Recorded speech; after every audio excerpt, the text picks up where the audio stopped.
Fala, galera! Bem-vindos ao Pod Nelson Além do Jogo. Estamos falando aqui diretamente do Multi Estúdios, que fica na praça de alimentação do Shopping Parque Jacarepaguá, aqui na zona oeste do Rio de Janeiro. E hoje estamos recebendo o presidente da CBV, Radamés Latari. Seja bem-vindo, Radamés. Muito obrigado, Nelson. É um prazer estar aqui conversando com você. Eu que agradeço a oportunidade aí de trocar um pouquinho de experiência de bar, falando sobre o nosso grande esporte, que é o voleibol, né? Vamos lá.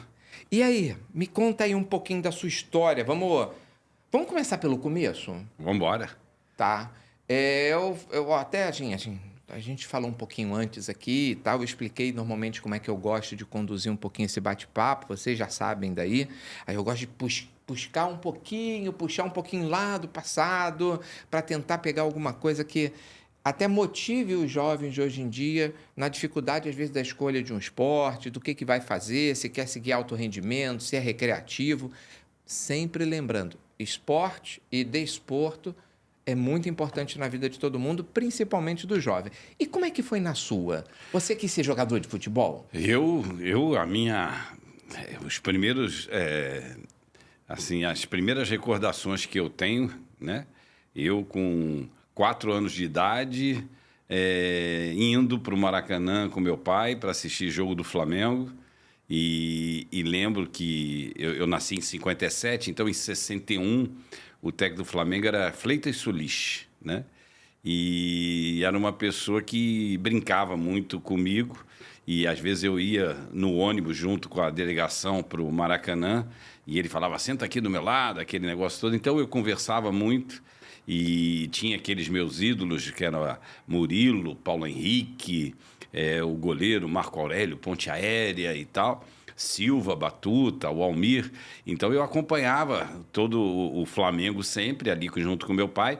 E óbvio que você sonha em ser jogador de futebol. Quem é que não gostaria de um dia ter feito um gol pelo seu time do coração? Pisar no Maracanã, né? Tem todas aquelas emoções, aquelas emoções.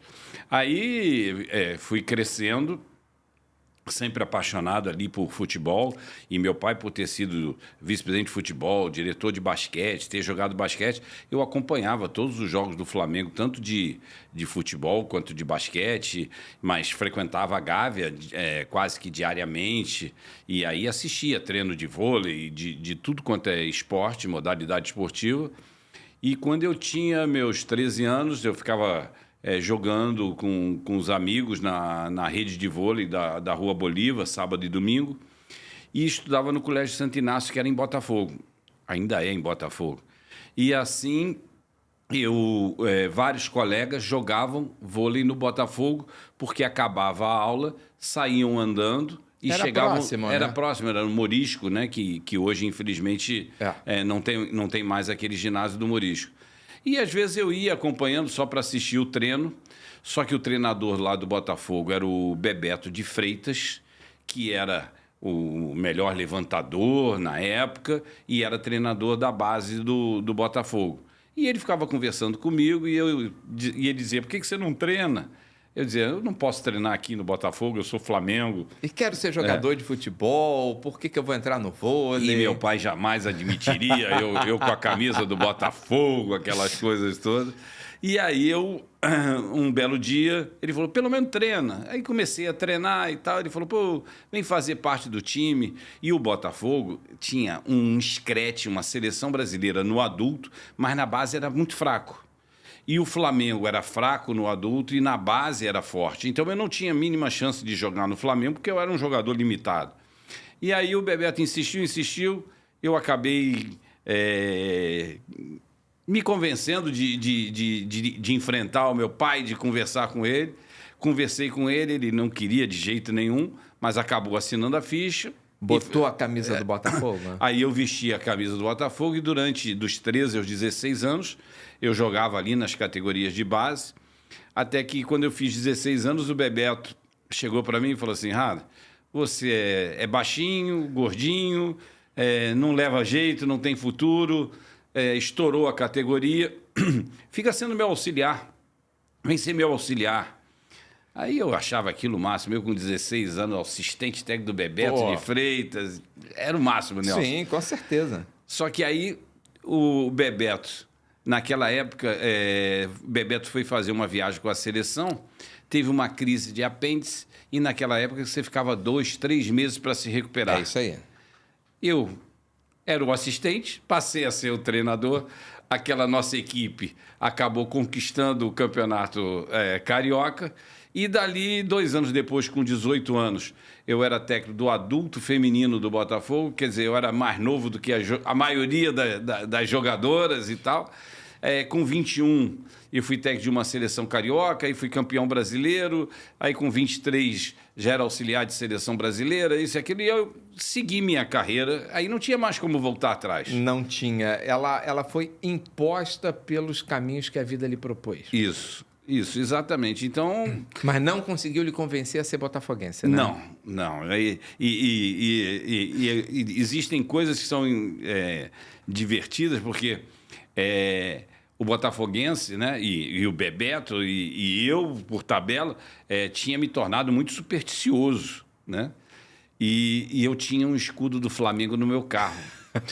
E na época você entrava pelo Morisco, o carro ficava estacionado entre uma churrascaria, Estrela do Sul, Isso. que tinha, e o ginásio.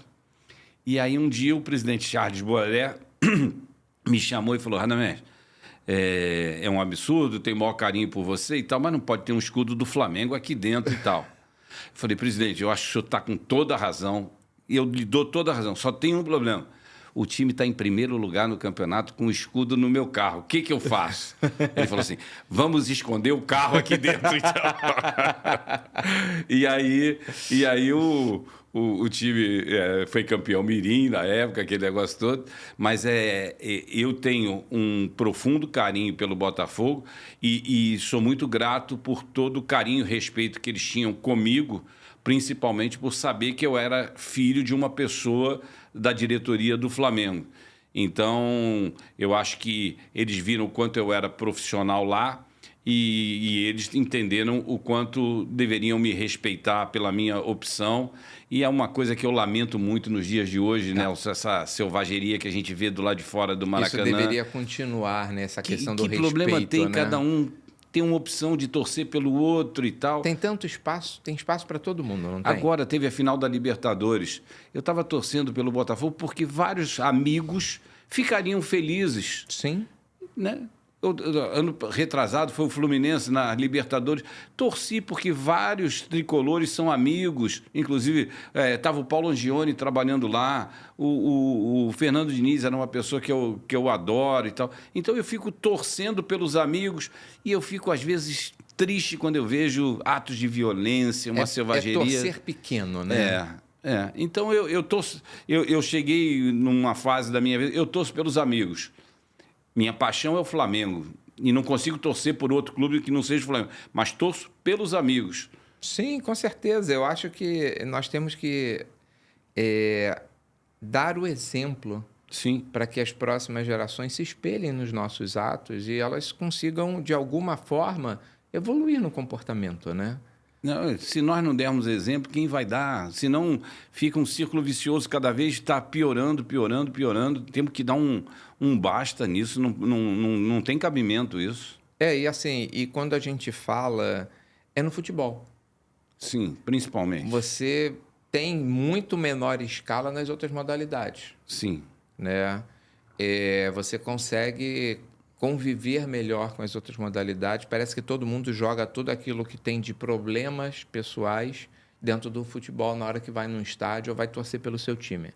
E aí entra a educação também, né? Tem alguns dirigentes que acham que podem tirar algum benefício político, qualquer coisa nesse sentido, aí incentivam esses torcedores, profissionalizam esses torcedores e aí fica... Às vezes está institucionalizado, né, a violência, né? Eu lamento. Graças a Deus, no voleibol é um esporte que mesmo quando tem os clubes de futebol jogando, eles entendem que é um torcedor diferente, que é um torcedor que está ali com a família, isso. Quantas famílias vão no vôlei? Eu frequento o vôlei, desde que eu me entendo por gente. Eu até comentei com o Henrique sobre isso, né? Eu comecei, assim, já assisti a vôlei, mas eu ia muito Maracanãzinho na época do vôlei feminino, Minas Gás e Supergás Brás. Uhum. Isso anos 80. 80... Final dos anos 80, início dos anos 90. 83, 84. E aí você ia... Cara, era o máximo você ver um esporte daquele. Eu, na minha juventude, com meus 12 para 13 anos, eu morava num condomínio, tinha uma área de lazer lá que era subutilizada. Eu peguei aquela área e eu sempre fui assim, de pegar e fazer, de botar a mão na massa, né? Não ficava esperando os outros. Aí eu falei, vamos fazer isso aqui uma quadra de vôlei? Aí os meus colegas e tal, pô, vamos, não vamos, vamos, não vamos, vamos. Fizemos uma vaquinha, arranjamos dinheiro, compramos tela, compramos tinta, compramos aquilo. Aí eu instalei tela, instalei rede, fiz furação, fundação, instalei tubo para prender a rede, fiz a marcação, fiz tudo. E aí virou um campeonato da rua, a rua inteira, todo mundo ia para lá para disputar um campeonato lá. E assim, o esporte une as pessoas. Toda vez que eu estou com os políticos em Brasília, eu digo assim, vocês menosprezam o esporte, não dão atenção devida ao esporte, vocês não imaginam o quanto o esporte pode ser um veículo de educação, o quanto o esporte pode formar as pessoas, as crianças, formar o caráter, formar com que eles saibam viver de uma forma coletiva, em comunidade. E, infelizmente, vocês ainda não repararam que hoje, a única hora que o brasileiro se une, não tem vermelho ou azul, não tem esquerda ou direita, não tem religião, não tem isso aqui. No esporte, é a única hora que o brasileiro está todo unido torcendo pelo Brasil. Mas é isso aí. Um exemplo assim, respeitando todas as outras modalidades esportivas e tudo, mas a gente tinha um exemplo muito forte disso, era na Fórmula 1 aos domingos com Ayrton Senna. Sim. O brasileiro inteiro parava para assistir e tinha orgulho de ser brasileiro. Sim.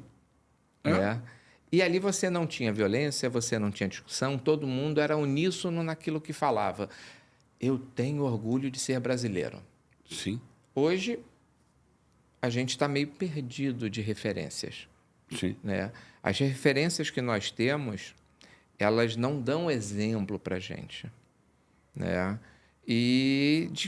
Eu falo isso de todas as modalidades esportivas, de maneira geral, não sendo discriminatório com nenhuma, nem com algum atleta em específico, mas a gente não vê essa liderança mais acontecer. Porque isso é de foro íntimo, é pessoal do atleta, ele se posicionar como um grande líder. E ele, através daquela liderança, ele ser um instrumento de transformação. São poucos que conseguem fazer isso. É porque eu acho que hoje o país está tão dividido que as pessoas até têm medo de emitir opinião. De se posicionar. De se posicionar. É complicado, é muito complicado. E a gente, quando fala que os pilares que nós temos, né? Educação e esporte, ele ou afunda ou ele ergue uma nação. Sim. Né? A educação pela questão da cultura, né? Você dá um poder melhor de escolha para as pessoas, e o esporte porque você dá disciplina, respeito. Sim. Né? Você, menor de idade, é um exemplo. Estava lá treinando pessoas mais velhas e a idade não importava. A sua posição ali de liderança era a posição que deveria ser e tinha que ser respeitada. Não importa por quem. Sim. Porque eu estou ali para comandar, dar as ideias, fazer. E também, se der um problema, a responsabilidade é minha, não é de vocês. Porque existe uma liderança para isso. E com o quê? 17 anos já fazia isso quando o Bebeto estava adoentado. Então, assim, isso já vem da pessoa. A gente, às vezes, até aperfeiçoa, mas já é na natureza da pessoa. A gente não consegue, às vezes, moldar isso. Ou você é um líder por natureza, ou você não é. Sim. Né? E aí, assim, eu vejo no vôlei muitas boas lideranças. Sim. Né? Agora, eu vejo muita gente jogando muito radamés. Eu fiquei impressionado. Né? Essa garotada nova que está vindo aí, essa geração nova, né? A gente teve um ápice da nossa geração, né? Eu até conversei com o Fernandão aqui, da geração de prata. Sim, né? sim. Foi os desbravadores, né? Sim. Que a gente teve, né? Sim. E até ele falando que ele era o baixinho. Né? Eu falei, cara, se você era o baixinho, então eu era o Gandula. Não, mas ele era o baixinho em relação aos grandes Aos dos outros, grandes, né? exatamente. E aí, assim, e como em tão pouco tempo o vôlei se transformou no esporte que ele é hoje? Eu vejo, eu que venho, a minha matriz é futebol, mas eu acompanho o esporte de maneira geral. Eu vejo que isso é muito fruto da gestão, do que é feito dentro de casa, para se refletir no que é feito dentro de quadra. Né? E como é que é essa política hoje dentro da CBV? Olha, Nelson, eu acho que você foi muito feliz quando você fala que isso tudo é fruto da gestão. Eu acho que o vôlei teve a sorte do NUSMA ter assumido lá em 1975. O NUSMA transformou o voleibol e depois transformou os esportes olímpicos quando ele foi para o COB e o Brasil cresceu. O vôlei, depois do NUSMA, teve o presidente Ari Graça, que até poucos dias era o presidente depois da Federação Internacional. Eu acho que eles dois foram duas pessoas que deram uma gestão, uma direção para o vôlei brasileiro. E com isso, quando você vai criando estrutura, os resultados vão surgindo. E é óbvio que o Brasil, quando começou a ganhar tanto, todo o mundo todo parou para saber o que o Brasil faz. E aí eles perceberam que o Brasil era aquele país que mais trabalhava nas divisões de base. E aí, para diminuir essa diferença, ou para que eles nos ultrapassassem, eles passaram a treinar muito. Hoje qualquer competição, com a globalização, com isso, com o fato de hoje todos os jogadores do mundo todo terem o mesmo tipo de treinamento, as mesmas informações, o esporte se equilibrou muito. Eu acho que dificilmente em qualquer modalidade, seja futebol, vôlei, basquete, handebol e tal, eu acho que vai ser difícil você ter alguém que tenha uma supremacia durante tantos e tantos anos. Eu acho que vai existir um equilíbrio muito grande a partir do momento que todo mundo passou a participar das mesmas competições. Agora, no dia a dia, na gestão ali da CBV, por mais que o voleibol seja assim privilegiado em relação a muitas outras modalidades, o fato da gente crescer muito significa que a gente precisa arrecadar muito. E você tem uma amizade com o meu diretor de marketing, que é o Henrique Neto, e o Henrique, que era... E foi atleta, né? Foi atleta, foi campeão mundial com a seleção de base. O Henrique não tem sábado, domingo, não tem... Porque é o dia todo, o dia todo, a primeira coisa que a gente bota na cabeça é: precisamos arrecadar, precisamos ter dinheiro, precisamos ter isso, ter aquilo, porque cada dia que passa são mais competições. Para você ter uma ideia, esse ano de 2025 que vem aí, nós vamos ter o nosso circuito brasileiro de vôlei de praia, 5 mundiais de vôlei de praia que nós vamos fazer aqui no Brasil. Nós fazemos 8 competições nas categorias sub-17, 19, 21. A gente faz mais umas 12 competições de Campeonato Brasileiro Interclubes. E a gente faz os CBS, que são os Campeonatos Brasileiros Estaduais, das seleções de cada estado. Isso na praia. Na quadra, você tem... E fora as nossas duplas que a gente manda para o exterior para jogar as competições. Na quadra, você tem a Superliga A, B e C. Você tem os campeonatos brasileiros estaduais de primeira, segunda e terceira divisão. Você tem os campeonatos brasileiros interclubes, sub-13, 14, 15, 16, 17, 18, 19, 20, 21. Você tem a Copa do Brasil, Supercopa, aí você tem as seleções brasileiras. Sul-americano, esse ano nós temos as duas de 17 anos. Nós vamos ter Mundial nas de 19, 21 e na adulta. Temos a Liga das Nações com as adultas. E vamos ter a Copa Pan-Americana com a Sub-23 e vamos jogar a Universiade, representando a CBDU, em contato com a CBU, em convênio com a CBDU, com a nossa Sub-25. Imagina ter dinheiro para isso tudo. E não só dinheiro, tem que beber bastante água, porque é tanto, deve ter secado a boca. E assim, o Radamés, é planejamento, né? A gestão nada mais é do que você saber planejar e ter uma equipe boa. Sim. Né? Porque se você não delegar, também nada faz. Porque, Nelson, Quantas pessoas hoje são lá? Me tira uma curiosidade. Sabe de cabeça quantas pessoas compõem a CBV? Nós temos 120 funcionários. Incluindo o Saquarema, são incluindo 80 aqui no Rio e 40 lá em Saquarema. Mas eu estou dizendo 120, eu não estou contando comissões técnicas, sim. jogadores... Esse é o quadro fixo. Fixo. Vamos botar assim, num linguajar, mas assim, essa é a turma do CLT. Essa é a turma que faz o pessoal poder trabalhar com tranquilidade para tentar trazer os resultados. É a turma que garante lá tudo. Então, e tem o seguinte, muita gente fala assim, mas Radamés, como é que você administra isso? Você é expert em gestão, isso e aquilo e tal.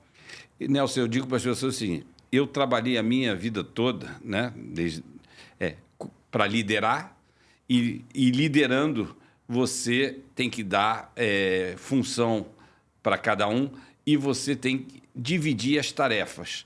Então, eu, como era treinador de voleibol, eu tinha o preparador físico, eu tinha o treinador de bloqueio, o treinador de defesa, eu tinha o preparador físico, o fisioterapeuta, o médico. Então, eu era o líder de uma comissão técnica. Na CBV, eu me considero líder de uma comissão técnica. Eu dividi a CBV em 4 unidades. Então, eu tenho o Henrique, que é um ex-jogador, comandando o marketing e comunicação, novos negócios. Eu tenho o Virgílio Pires, que jogou no Ceará, que é o meu Relações Institucionais, chefia de gabinete. Eu tenho a Luciana, que é a diretora administrativa financeira. E eu tenho o Jorge Bichara, que já foi do Comitê Olímpico e veio para ser o nosso diretor técnico. Tá. Diretor técnico. Então, o jurídico está direto na minha presidência. Tá. E aí, fazendo essa divisão, aí o Bichara tem a parte da Superliga, que ele comanda com o Marcelinho Elgarten, que era o Marcelinho levantador. Na praia, ele comanda com o Guilherme, que foi campeão mundial. Então, todos os atletas, né? Vídeo Henrique e tal, todos aqueles que estão se capacitando, a gente está trazendo para trabalhar dentro da CBV. Porque não adianta ser... eu sou um ex-jogador, eu entendo de administração. Eu sou um ex-jogador, eu entendo... Não. Se você é um ex-jogador e se capacitou na área administrativa, se capacitou como profissional de educação, né, se preparou, vem para cá, porque é isso que a gente quer. Porque aí são pessoas que entendem com mais facilidade o dia a dia de uma confederação esportiva. Assim... E são várias modalidades, né? Então, a base a gente considera uma outra modalidade, porque a disposição, a mentalidade, apesar de jogar na quadra, jogar na areia, é completamente diferente o comportamento dos garotos, né? Sim. Então, você tem que saber lidar com eles de uma maneira e com o adulto de outra maneira, mesmo sendo a mesma modalidade. Então, assim, é muito trabalhoso. E, Nelson, a cada geração que vai surgindo, né? Os hábitos são completamente diferentes, né? Quando que, algum tempo atrás, eu poderia imaginar que minha filha menor, né, não assiste TV aberta. Mas isso é uma tendência, tá? Sim. Imagina quando a minha neta estiver com... Isso aí. Então, streamer, escolhe o conteúdo nós temos que ela tem o controle na mão dela, ela que decide o que ela quer. E na base, como você falou, nós temos que ter preocupações com a formação deles, com informações, fazer com que eles estudem.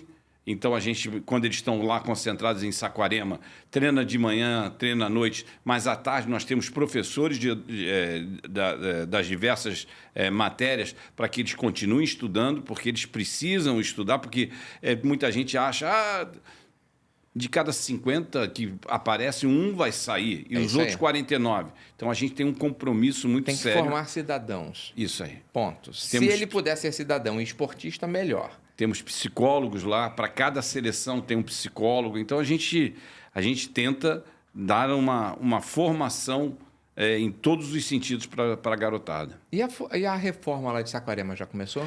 A reforma começou, a gente está reformando e espera concluir até dezembro a portaria e a recepção.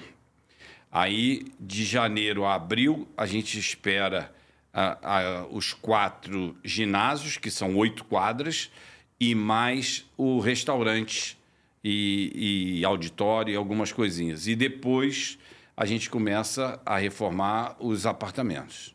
E são quantos alojamentos que tem lá?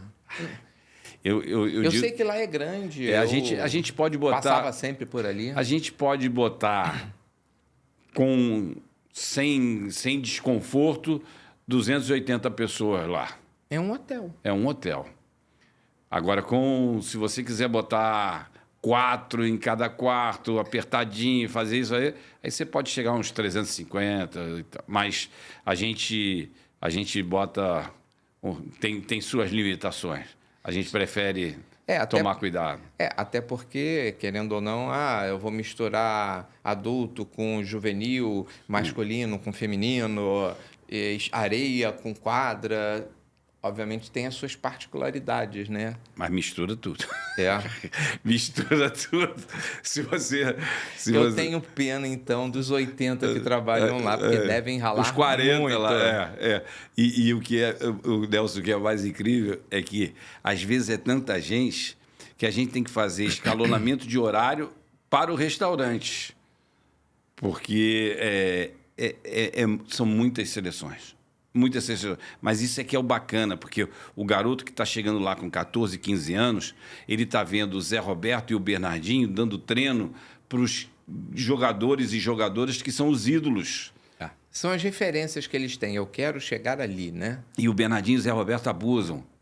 Vem pegar bola, vem fazer isso, vem fazer aquilo. E a garotada adora. Lógico. Quem é que não quer estar ali babando, assistindo? Então, eles assistem os treinamentos, depois interagem. E o que é mais bacana, as comissões técnicas se interagem e, com isso, eles sabem quem vai estar subindo, que posição precisa dar um ênfase maior, menor e tal. Então, é muito bacana essa interação que existe entre os atletas e entre as comissões técnicas. Isso eu acho importante, né? A figura do treinador, né? Fazendo essa ponte, né? Isso é legal porque motiva os atletas, porque sabem que todos têm oportunidade, porque estão sendo sempre vistos, né? Até por estar dentro do mesmo ambiente. Sim. Lá do CT ajuda também esse tipo de troca de experiência, aquele mais vivido, aquele mais experiente, com o garoto que está entrando agora, e aí você dá um equilíbrio, né? Porque a gente teve uma curva de crescimento muito grande de ídolos, de conquistas, de vitórias, e de repente a gente passou um hiato, né? A gente ficou meio... Esse aqui está saindo, estão se aposentando, ou já não estão jogando em tão alto rendimento, que é aquilo que você falou. A paridade entre as equipes está tão próxima que qualquer detalhe faz muita diferença. Então, você tem que estar sempre 110% do seu potencial em quadra. Quando você está 95%, já começa a dar interferência no resultado. E aí, passou um período, a gente ficou meio perdido. Cadê o vôlei? A gente estava tão acostumado com aquilo, ligar a televisão, tinha vôlei, e brigando pelo título, e Superliga das Nações. Tinha um outro nome, tinha um outro torneio antes, sem ser a Superliga das Nações. Era Liga Mundial. Liga Mundial. É que mudou o nome para Liga das Nações. Aí, a gente estava acostumado com aquilo, e de repente, a gente ficou meio perdido, e está voltando agora, né? Com essa geração mais nova. Já é a geração Y, a geração Z, Y, já começando a chegar na quadra com o seu linguajar, né, corporal. Já sabe até quem a gente está falando, né? Que eu não sei o nome que é aquele que ele faz, até porque é mais o videogame mais hoje para os meus filhos, né? Naruto, né? Naruto, o nome o Darlan que faz aqueles... Exatamente. Acho que é Naruto, é um desenho japonês. Isso aí. E aí o que acontece? Ele já vem de uma geração uma Sim. geração Z, geração Y, não sei exatamente qual das duas ele é, mas ele já se comunica diferente com a garotada. Sim. E aí a garotada já tira ele como uma referência, como um ídolo, porque se identifica com isso. Sim. E aí a gente não pode excluir Não. essa evolução do comportamento da nossa juventude para a gente não perder o novo atleta, o novo torcedor, né? Aquilo que vai manter o nosso ciclo sempre girando, né, na modalidade. É verdade. E aí, assim, eu acho legal porque o vôlei tem essa proximidade, ele vai lá perto da quadra, o basquete também tem isso e tal. O futebol, pelo tamanho que ele se tornou, ele fica um pouco mais distante, né? É meio intangível aquilo agora. A tangibilidade dos atletas, de tudo, dessas modalidades de quadra, o vôlei principalmente, é muito maior, né? Então você chega lá, você interage, você fala, você está vendo assim, menor distâncias que eu estou aqui falando contigo. Sim. Né? E a gente orienta os atletas, quando acaba as partidas, a gente diz, ó, não tem problema, o ônibus vai esperar, mas vocês vão ficar em volta, dando autógrafos, tirando foto, porque essas pessoas fizeram um esforço muito grande para vir até aqui e vocês são os ídolos dessas pessoas, então está na hora de vocês retribuírem esse carinho. E o esporte ele só vai perdurar se existir essa troca. Sim. Então, assim, se um lado começar a cortar, o torcedor não vai querer mais ir, não vai se sentir motivado. Ah, eu vou lá, ele nunca me dá atenção, eu vou lá, ele nunca interage. Então, assim, essa mentalidade deveria ser replicada para as outras modalidades, principalmente para o futebol. Que cada vez mais há um distanciamento. Sim. Né? Sim. Por isso que assim, eu gosto de ver vôlei, eu gosto de assistir basquete. Eu jogava basquete na escola, não tinha tanta habilidade, então assim, me identificava mais com basquete. Brinquei muito de vôlei na juventude, até como eu falei, montava as coisas, organizava a competição. Já vem no nosso DNA essa questão de organizar, fazer, executar. A gente não às vezes a gente não precisa se preparar tanto, né? Já está imbuído no nosso ser, né? E aí você vem e eu vou trabalhar com o quê? Com futebol, que era o que eu não jogava. E aquilo que a gente falou, né? Os caminhos moldam, os caminhos vão direcionando a nossa vida, né? É verdade. E para essa garotada dessa geração mais nova, Radamés, a gente precisa ter um olhar muito atento, né? Ela está muito presa nisso aqui, ó. Sim. Tem seus motivos, tem seus prós, tem seus contras, tem seus defensores, tem seus críticos, mas uma coisa é certa, a realidade é que eles estão aqui. Sim. O que a gente vai fazer com essa realidade?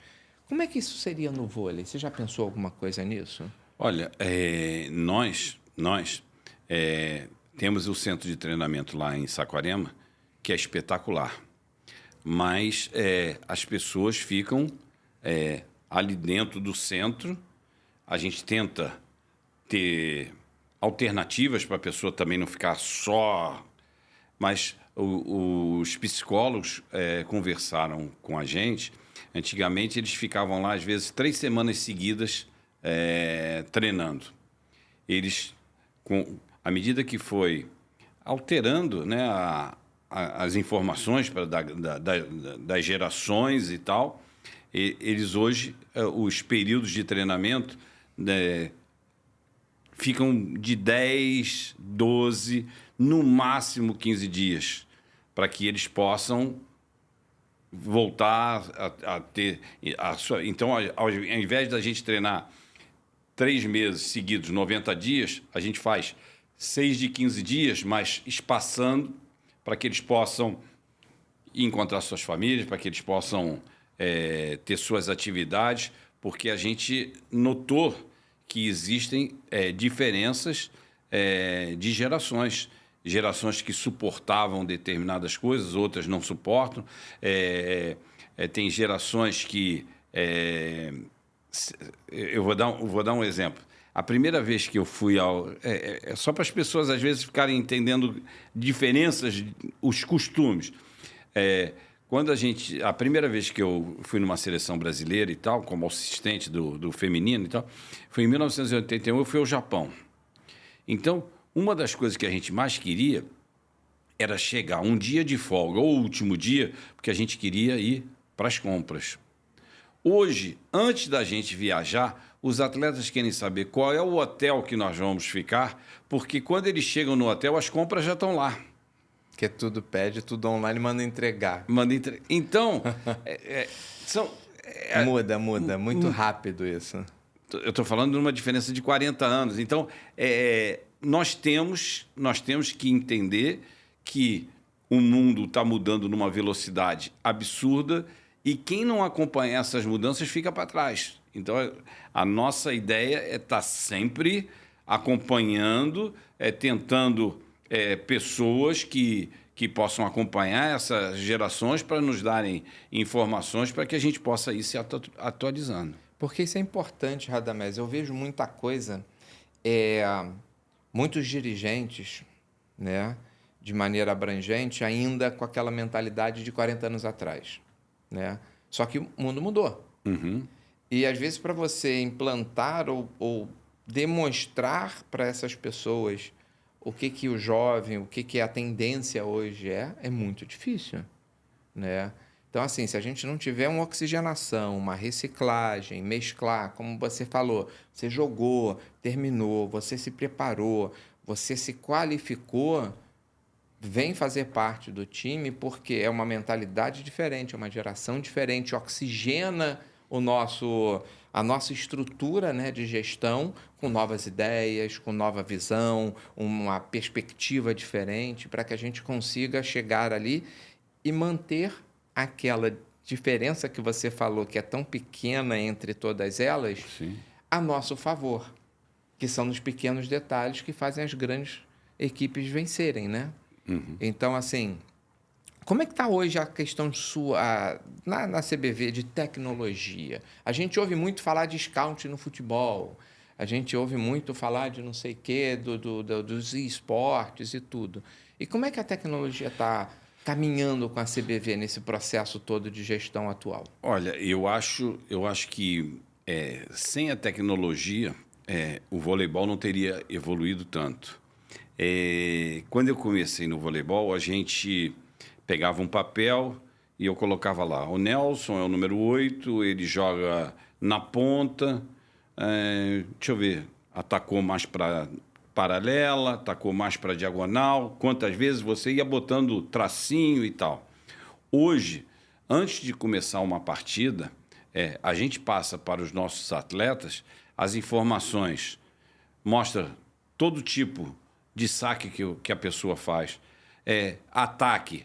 Olha, quando a bola vem daqui, ele normalmente ataca para lá. Não, se a bola veio daqui, ele já ataca mais para o lado de cá. Então, os atletas têm informação individualizada e posição por posição das equipes adversárias. Então, um jogo de vôlei que demora 2 horas e meia, você faz a edição em 18 minutos e tal.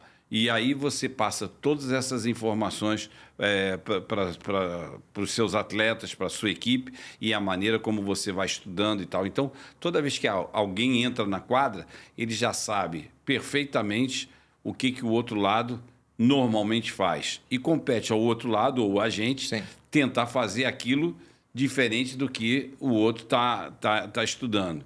E fora isso, nós agora estamos comprando, e chega por esses dias, a gente faz o acompanhamento dos atletas desde que eles têm 13, 14 anos de idade. E agora a gente está comprando um software que vai fazer com que a gente possa acompanhar em todos os estados e vai jogando para dentro as informações de aonde está o garoto, o que ele precisa para melhorar, o que foi nos exames clínicos, deu algum probleminha que a gente tem que olhar e tal. Então, a gente vai ter um mapeamento de todos os atletas brasileiros inserido pelas comissões técnicas de cada categoria ou pelos treinadores dos seus clubes e tal. E aí sim a gente passa a ter um acompanhamento geral dos atletas, além do fato de que hoje em dia você, para se comunicar com as federações, com os árbitros, com comissões de atletas, comissões de treinadores, a tecnologia veio te ajudar, para Dá diminuir velocidade, né, no processo. no processo. Senão você não consegue acompanhar a modernidade, né? É.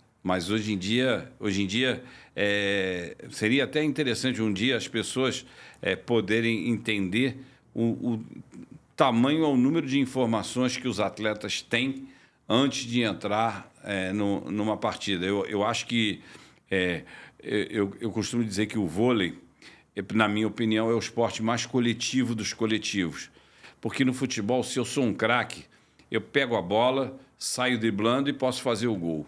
No basquete eu posso sair driblando, faço a cesta. No handebol eu venho e faço o gol. No vôlei, se eu pegar a primeira bola, eu não posso tocar outra vez nela. Não. Eu tenho que passar a bola para alguém. Você depende do levantador, depende do ponta, depende do central. Então, qual é o time que defende bem? É o time que bloqueia bem. É. Qual é o time que ataca com mais facilidade? É o time que recebe bem, passa na mão do levantador, então o levantador pode distribuir, pode ter as opções de ataque. Ah, o bom levantador é aquele que só levanta? Não, é aquele que também é ajudado pela recepção do time. Ah, o bom atacante é aquele que... Não, é aquele que o levantador também facilita as coisas. Ah, o bom bloqueador é aquele que tem uma leitura. Se eu vou chegar bem, eu vou ocupar um espaço, a defesa tem que estar para o outro lado. Então, o vôlei, na minha opinião... Ele é muito dinâmico entre a interação dos seus pares. E ali. um depende do outro. Então, eu acho que o voleibol é o esporte mais coletivo dos esportes coletivos. E você acha justa a posição do líbero? Olha... Não existia, né? Não existia, né? Então, assim, a gente tinha os 3 de trás defendem, os 3 da frente atacam, um não pode invadir, assim, o de trás não pode invadir a área da frente, ponto. Hoje você tem um líbero que tem que correr aquilo tudo. Eu fico impressionado com o vigor físico, técnico e tático que eles têm. É impressionante. E essa é uma coisa interessante. Nos anos 70, início dos anos 80, as equipes asiáticas tinham um grande sucesso no voleibol, né? A partir do momento que as outras equipes começaram a ver que para anular aquela velocidade, aquela beleza, aquela plástica toda dos asiáticos, você tinha que ter jogadores mais altos, a altura passou a ser fundamental, bloqueio, ataque, aquelas coisas todas. Os asiáticos foram ficando para trás. Aí você teve, se eu não me engano, escola cubana, russa, e a aí americana e tal, e a própria brasileira, que é um misto de tudo e tal. E os asiáticos foram ficando para trás. Aí acharam que se colocassem o líbero, os japoneses, os asiáticos, eles poderiam ter jogadores grandes, que no fundo sairiam e entrariam jogadores. Só que, quando eles fizeram isso, a distância ficou ainda maior, porque os grandes do outro lado também saíram e entraram jogadores habilidosos para fazerem a função do líbero. Agora é que as equipes asiáticas estão começando a formar gerações de jogadores com boa estatura. O Japão, no masculino, vem muito bem, vai ser uma equipe que vai subir aí nos próximos anos, e a China, no feminino, ela está sempre se mantendo ali entre os primeiros.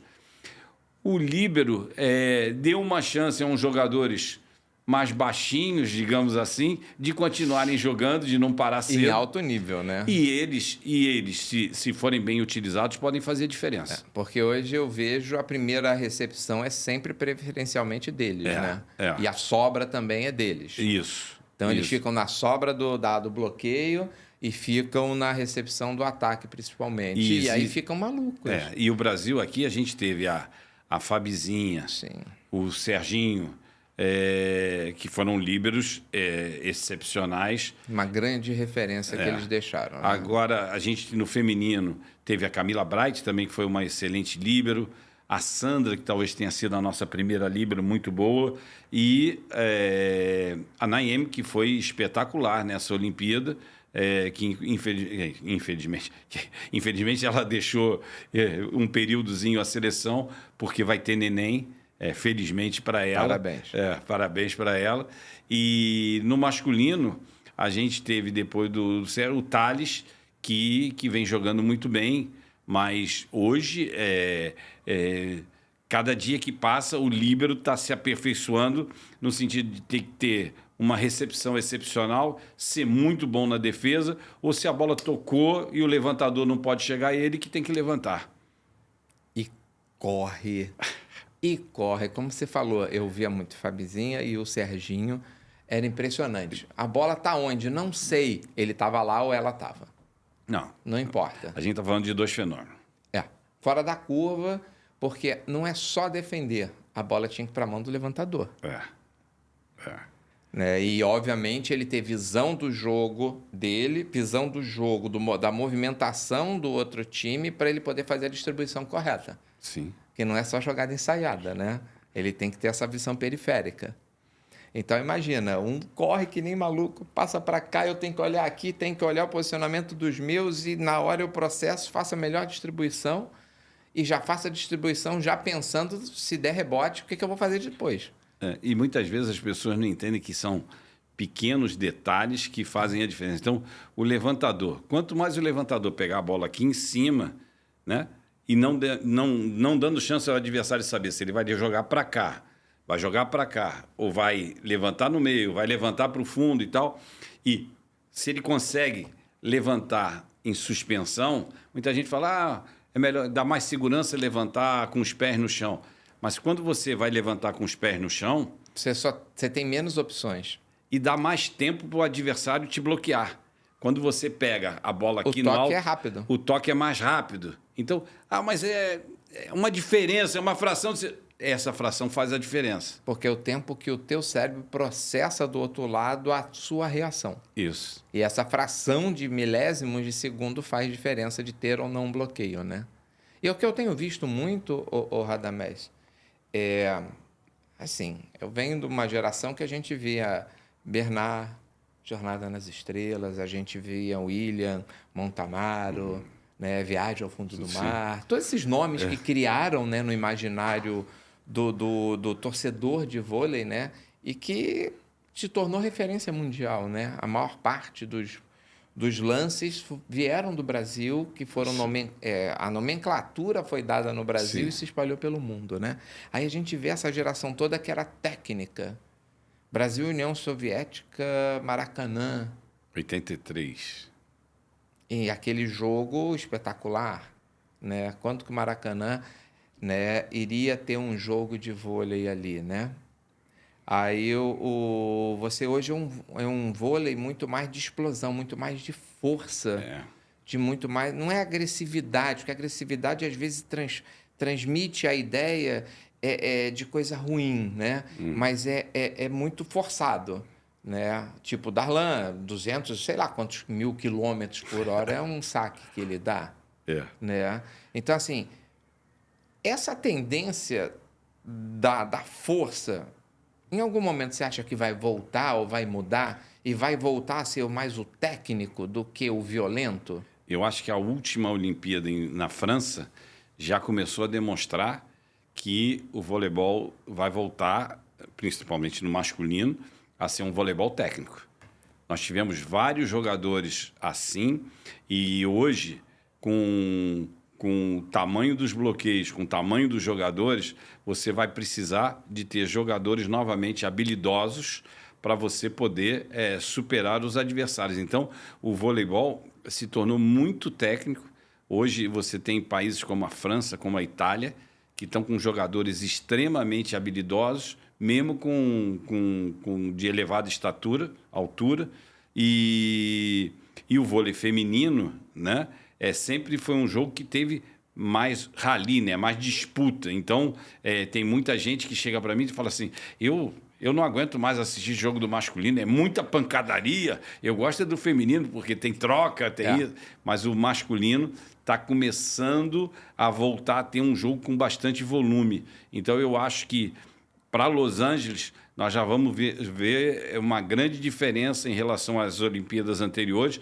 Vão ter muitos jogadores e muitas jogadas de habilidade na próxima Olimpíada. Que isso é bom, né? Isso não é só voltar às origens, né? Mas é o pessoal fazendo a diferença no coletivo. Sim. né? Porque a sua habilidade, você fazer um lance de segunda, a deixadinha bem feita, né? Você saber explorar um bloqueio, em vez de chapar ele de frente, como muita gente fazia, né? Na violência, ela vai bater e vai para algum lugar, Sim. né? A maioria das vezes é pro pé, né? Mas, até como falou, né, Adam? A altura do pessoal tá cada vez maior, né? Daqui a pouco eles vão jogar basquete, né? Não. Eu brinco quando eu vou tirar foto com a equipe feminina. Eu pego a líbero e digo, fica aqui do meu lado porque você é a única que eu consigo... Assim, não ficar com torcicolo, né? Entendeu? Porque as meninas estão gigantes, Ah. estão imensas, é impressionante o tamanho delas. É uma coisa... E o mais impressionante é que as gerações que estão vindo aí, as gerações adultas são as mais baixas. Tá dando uma reversão, né? Estão comendo menos fermento. Então, toda vez que eles chegam ao adulto, as outras aqui estão superando. É impressionante. Impressionante. A média de altura das seleções de base, e nós não somos dos mais altos. É impressionante. Assim, eu tenho vários amigos, né, no vôlei de praia principalmente, né? Aí uma vez, há bastante tempo atrás, aí fui fazer um serviço, me pediram para dar uma ajuda e tal. Eu falei, não, tudo bem, pede para ele passar aqui na época na CBF e tal, era no centro da cidade ainda. Sim. Rua da Alfândega. Rua da Alfândega. Aí eu falei, não, passa lá e tal, tudo bem. Aí era o Fernandão do vôlei de praia e tal. Aí ele foi lá, aí tocou lá o rapaz que ficava na portaria lá, seu Nelson, oi. Não, tem um rapaz aqui lhe procurando. Eu falei, tá, qual é o nome dele? Fernandão. Ah, é do vôlei? Tá, pede para ele subir aqui. Eu tô lá quietinho, esperando. Daqui a pouco bate assim na porta, pode entrar. E daqui a pouco alguém faz assim. Na porta eu falei, não vai dar certo, não. Eu olhei, eu acho que eu não batia nem no ombro dele. Acho que eu não chegava nem perto. A mão dele, se eu juntasse as minhas duas mãos, talvez chegasse perto do tamanho da mão dele. Assim, a disparidade da modalidade, né? Sim. A gente está acostumado, mas... como eu falei, quando eu comecei a acompanhar vôlei, era a turma 1,80m, 1,89m. Pô, eram os grandes. Sim. Né? Depois chegou um cara de 2 metros e ele tinha 2,07 m, se eu não me engano. Não me lembro a altura que ele tinha. Só que era alto e largo. Então, assim, pô, eu olhei aquilo ali e levei o maior susto, né? Hoje em dia, quando você fala assim, o central, né, o que bloqueia no meio, qual é a altura dele? 2 metros, é baixo. Hoje você fala que o central com 2 metros é baixo. Você quer um central sempre com 2,5 m, 2,6 m e tal, aquele negócio todo. E até por isso eu escutei, assim, conversando com os amigos, a gente batendo papo e tal, a gente falou muito sobre vôlei e surgiu uma pergunta, né? Será que se a gente aumentar 5 centímetros a rede, daria mais emoção no jogo? Porque os atletas estão cada vez mais altos. Já houve algum comentário disso? Ou a gente já pensou nisso? Era viável? Já tiveram vários pensamentos, assim. Aumentar a rede. Eu acho que quando você aumenta a rede, você está punindo os mais baixos, né? Outros têm uma tese de que tem a linha do saque e a linha dos 3 metros. Então, a pessoa se projeta para pula antes para cair lá dentro. Então, tem gente que defende a tese de que a pessoa não poderia cair dentro. Teria que atacar do fundo, mas não podia se lançar. Cair dentro dos 3 metros. Dentro dos 3 metros. Uma maneira, né? Ou criar essa linha para 4 metros. Outros defendem a tese que deveria ter um campeonato até 1,83 m. Mas aí ia virar meme isso. Aí as pessoas não iam respeitar, nada. Né? Aí já tem gente que fala, mas é 1,83 m com tênis, sem tênis, é 1,83 m assim e tal, né? Porque tem sempre querendo... Tá no sangue, a pessoa quer ganhar, né? Então tem sempre alguém querendo isso. Mas hoje eu não vejo no momento, assim, pelo menos até a próxima Olimpíada... algo consistente assim de mudança. A partir de janeiro agora, vão ter 2, 3 mudanças. Uma toda vez que eu for sacar, que eu estou sacando, as pessoas do meu time aqui têm que respeitar a posição. A hora que eu toco na bola e a bola vai passar para o outro lado é que a gente pode trocar, né? Isso vai acabar. Quem estiver na rede e quem estiver atrás pode trocar antes do saque. Ou seja, não tem aquele problema do erro de rodízio. De quem está sacando, não. De quem vai receber, sim. Tá. Só quem está sacando. Então, essa já começa a vigia agora. A partir de janeiro. Nós até vamos fazer uma reunião para saber se a gente faz do retorno já essa mudança ou a gente ainda não faz porque o campeonato começou de um jeito, tem que acabar daquele... Manter a igualdade, de regras. Mantém a igualdade. A outra mudança é no sentido de... Quando você hoje defende e a bola vai por fora das antenas para o outro lado da quadra, você ainda pode ir lá do outro lado, puxa a bola e volta. Mas se só vai valer na primeira defesa. Se for na segunda defesa, o juiz já anula a jogada. E tem uma terceira que está me fugindo aqui, mas é alguma modificaçãozinha que vai ter, mas que vão entrar em vigor a partir de janeiro. Então, o voleibol tem sempre... Vai mudando, né? Você falar daquelas gerações, muita gente não vai entender, mas, por exemplo, as antenas ficavam na ponta das redes. Aí depois as antenas vieram para onde está? Para a linha. Tocou no bloqueio, contava o primeiro toque. Depois passou a não contar. Saque, você só sacava de uma determinada região. Você saca agora de qualquer posição. A bola não podia tocar na rede, queimava. Né? Queimou, tocou na rede. Então, quando o árbitro apitava, ele ficava com a mão assim. Com a dedo, eu me lembro disso. O árbitro ficava assim. Com o dedo, porque para sentir o mínimo toque da bola. Então, tinha vantagem, né? Então, que eu acho que foi a última grande mudança foi acabar com essa questão da vantagem, né? Talvez foi... Mas isso foi por causa da televisão, talvez? Sim. Porque ficava muito extenso. Os jogos estavam demorando 4 horas, 5 horas, algumas partidas. E para você entrar na grade da TV, tinha que ter uma previsibilidade, né? Aí, quando começou, estava demorando em torno de 2 horas, 2 horas e 15. Hoje, mesmo sem a vantagem, mas com a melhoria técnica das equipes, de defesa, volume de jogo, as partidas já estão durando 2 horas e meia, 3 horas. Então, a preocupação agora é diminuir o intervalo. A bola caiu, tentar em 15 segundos, 16 segundos já recomeçar o jogo. Então, dar dinâmica, não ficar... não só atrapalhar a grade da televisão, mas também não ficar chato.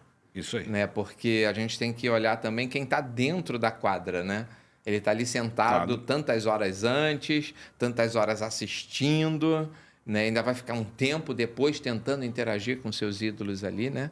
Então fica, às vezes, 5 horas dentro da quadra, né? É muito tempo. E a logística toda de segurança pública do lado de fora, é muita coisa envolvida, né? Bastante. E me fala assim, já passou assim, que eu falei, Radamés, a gente vai conversando, quando a gente vê, já passou 1 hora.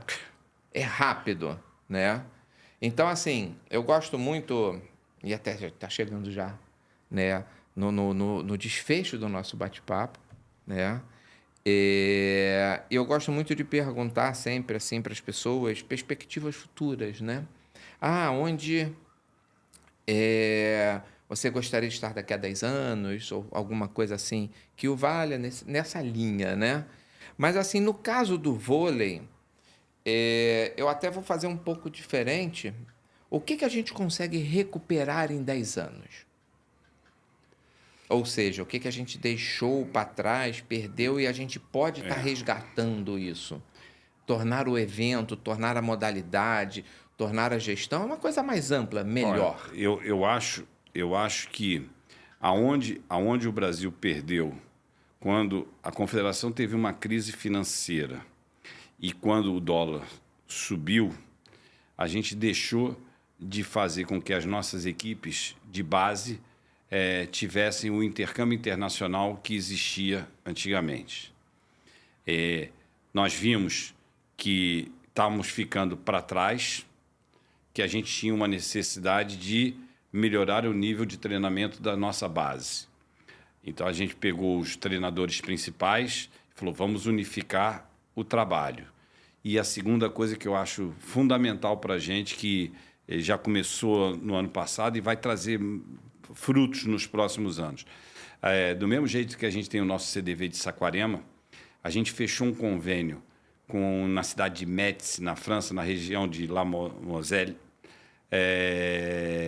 um centro de treinamento que fica durante 2, 3 meses do ano lá à nossa disposição. Então, nossas duplas, às vezes jogavam e tinham que voltar ao Brasil para depois retornar. Então, agora, se elas estão jogando por lá e tem um intervalo de uma semana, 10 dias, se quiserem ficar treinando lá, ficam. As nossas seleções de base vão para lá, vão treinar, e os países que quiserem vão para lá e ficam treinando e jogando partidas amistosas com a gente, tanto na base quanto no adulto. No adulto vai ser uma parada ou outra, mas na base nós vamos conseguir levar as nossas seleções e aí vamos jogar contra a França, contra a Holanda, contra a Polônia, Itália, Tchecoslováquia. Então a gente vai fazer com que a nossa base novamente tenha esse intercâmbio internacional e aí eu acho que novamente a gente vai voltar a ter as nossas divisões de base no mesmo nível que já foi de uma época. E o que a gente gostaria muito também era que a gente tivesse um maior investimento, que a gente conseguisse fazer um maior investimento na nossa Superliga, para que a gente pudesse reter no Brasil os nossos principais ídolos e não deixar eles irem lá para fora, para que eles, durante o ano todo, estivessem aqui jogando, fazendo com que o público fosse aos ginásios para torcer pela equipe em que esses ídolos estivessem jogando. Eu acho que são os dois investimentos que a gente precisa fazer para voltar a crescer. E aí, assim, até aproveitando esse gancho, assim, até complementando assim, a pergunta, time de camisa ajudaria ou atrapalharia nesse processo? Não, o time de camisa sempre ajuda. Porque a gente tem muito empresas associadas, Sim. né? E clubes que não têm a tradição, por exemplo, do futebol. Né? Então e são muito fortes no vôlei, né? Sim. E aí você acha que, de repente, se a gente tivesse um apelo maior, traria mais investimentos para o vôlei, se tivesse os times tradicionais de futebol de camisa investindo na modalidade? Eu acho que sim. Eu acho que duas situações que são fundamentais. Você ter os times de camisa ajuda, você ter o time representando a cidade é outro fator que faz com que o torcedor se identifique, porque você tem equipes como em Uberlândia, você tem o Praia, Sim. que é um dos clubes mais fantásticos que tem, né? E lá eles jogam, além de representar o Praia, eles representam Uberlândia. Você tem o Minas, que representa Minas, mas você tem Montes Claros, que é uma das torcidas mais tradicionais, que torce pelo time de Montes Claros. Às vezes muda o patrocinador, mas eles torcem pelo time de Montes Claros. Porque é da cidade, representa a sua essência, né? As equipes no exterior, principalmente na Europa, elas são equipes da cidade. Então, às vezes, o patrocinador é uma determinada marca de um refrigerante. Aí entrou um supermercado, mas o refrigerante Roma, depois o supermercado Roma. Então, você mantém o apelo, né? Mantém o apelo. Então, eu acredito que hoje a nossa Superliga, a gente já teve assim vários tipos de formação. Hoje a gente tem o clube social ligado com um bom patrocinador. Você tem os clubes de futebol que, por si só, com a camisa, já atraem, e alguns que defendem o nome da cidade. E a gente tem os grupos S, o SES e o SESC, que ajudam bastante, não só no voleibol, mas no esporte. No esporte geral, né? Em geral. Como muito tempo o Banco do Brasil fez o circuito vôlei de praia, né? Investiu muito tempo, né? Isso, mas o Banco do Brasil continua sendo o nosso patrocinador master e eu acho que eu brinco sempre com o pessoal do Banco do Brasil que não é mais patrocínio, é parceria, Sim. porque o Banco do Brasil é muito mais do que um patrocinador. O que ele ajuda o voleibol brasileiro Não tem preço, não né? tem preço. Para todas as outras, tem as conquistas que a gente vai trazer nas próximas Olimpíadas, nos próximos Se campeonatos, Deus quiser. principalmente, até um detalhe que eu esqueci, eu até vou me permitir aqui, e agradecer sempre o apoio da cidade e do estado do Rio de Janeiro também, porque está trazendo grandes eventos para cá, né? E vai ter um evento grande no ano que vem. No ano que vem, o governador Cláudio Castro, com o nosso secretário de esporte, Rafael Pisciani, eles têm ajudado demais a gente. E aí, por tabelinha, a prefeitura também ajuda na parte de logística e tal. Nós vamos fazer a Liga das Nações na primeira quinzena de junho, o feminino na primeira semana e o masculino na segunda semana, aqui no Rio de Janeiro. Maravilha. Queria agradecer sua presença aqui, Nada, Radamés. nada. Passa muito rápido. Talvez um dia ele volte aqui com a camisa do Botafogo que ele vestiu quando ele jogou vôlei. Quem sabe a gente consegue convencer isso para a gente poder registrar aqui. Eu, hoje em dia, como presidente da confederação, eu não estou vestindo nem a do Flamengo. Ah, tá sendo político. Uma brincadeira, né? Sabemos da importância, né, da gente saber separar as Sim, duas situações, tá? Mas eu queria imensamente agradecer a sua presença aqui, a sua disposição de vir aqui bater um papo com a gente, aproveitar um pouquinho dessa estrutura aqui que a gente Espetacular. interage com o público, é completamente diferente, Espetacular. né? E sucesso à frente lá da CBV, como já tem, né, ocorrido, mas que venha com mais resultados, com mais conquistas, com mais vitórias e com mais representatividade do esporte nacional no cenário internacional. Te agradeço muito, Nelson. Foi um prazer estar aqui com você. E coloco a CBV à disposição. O dia que quiserem também fazer um programa de lá. Por favor. Tá à E disposição. eu quero conhecer lá. Eu vou sempre lá na região de Saquarema, mas Sim. ainda não conheço o CT. Eu queria. Não, você tem que Vou conhecer fazer a uma nossa visita. sede aqui na Barra e o CDV em Saquarema. Por favor, com certeza vou estar lá. Faço questão Estamos porque te esperando. é bom a gente ver quando as coisas dão certo. E não espera aquele vagabundo do Henrique, não. Fala comigo. Fala comigo Henrique, direto. já era, perdeu. Perdeu. Obrigado. Um abraço. Gente, agradeço aí vocês, a paciência de vocês estarem aqui com a gente, assistindo esse bate-papo espetacular com o Radamés, tá? Que é o nosso querido presidente da CBV. E para vocês aí, deixe seus comentários, seus likes, reclamações, críticas, aquilo que eu sempre repito para vocês, que a gente às vezes só corrige quando alguém alerta a gente e a gente busca sempre entregar algo melhor. Então também conto com vocês para que a gente possa sempre, cada vez mais, estar trazendo conteúdo de qualidade para vocês aí, ó. E ó, dá o obrigado aí, tá? Até a próxima.